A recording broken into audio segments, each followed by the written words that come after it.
Good Tuesday morning. I really enjoyed reading your blogs this week. They were most interesting. Some of you really got into the spirit of the assignment and really provided some really interesting insight. Kathy, you did a great job with not only your insights but documenting your sources, and I really did appreciate that. There were a number of students who have lived overseas or from someplace other than the United States that also shared some of their thoughts about standard of living relative to gross domestic product per person. So appreciated all of that, and I hope you'll go back and reread some of those. Reason for this week's assignment. Okay.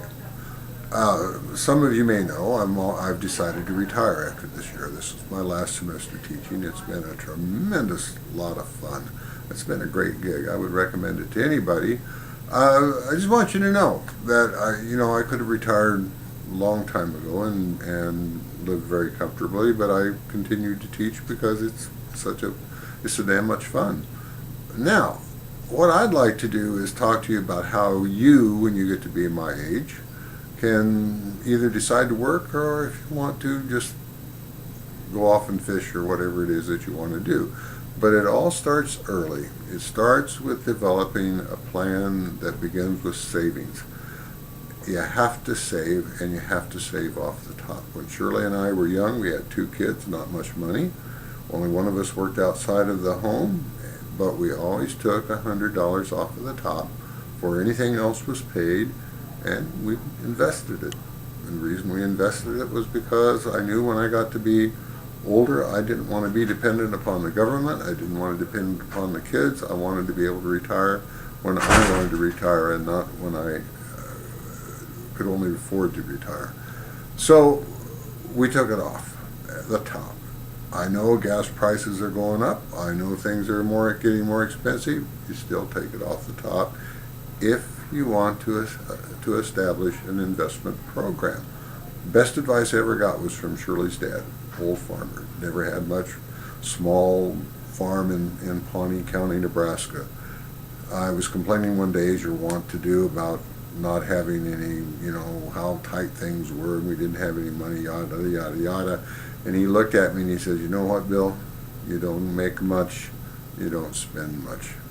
Pretty good philosophy.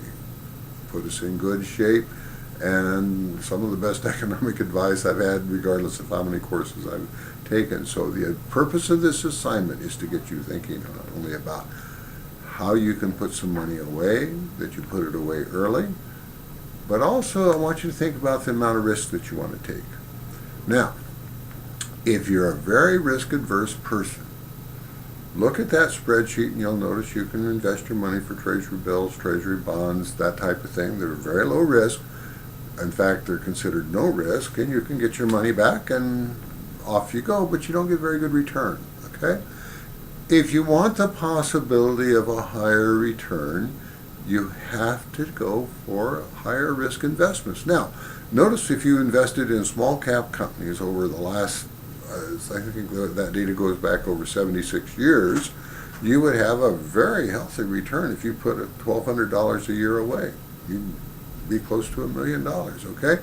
Now, does it guarantee that you will? No, because if it did, then it wouldn't be any risk. But the possibility that you can have that kind of money in 40 years is clearly more doable the more risk you're willing to take. Risk, return, they're inevitable. If you're going to invest, you want high return, you're going to take high risk. That means there's an uncertainty of outcomes. If you can't sleep at night because you worry about your money, not worth it. Put it away into something that's safe and secure so that your money's there when you want it. Last thing on this, I want you to get to thinking about how you're going to put the money away, what kind of risk return, what possible instruments you have, but the last thing I want is personal information that you're not comfortable divulging. It's none of my business. I'm interested in the process. I'm interested in knowing how you could get to an investment plan that would put some money away each month, allow you to consider the amount of risk you want to take, and look at what some of the possible returns that you could anticipate from that risk. Have a great week. Please take a look at the grades in the grade book to make sure that everything's in there correctly. If they're not, let me know and we'll get it fixed. See you next week. Bye.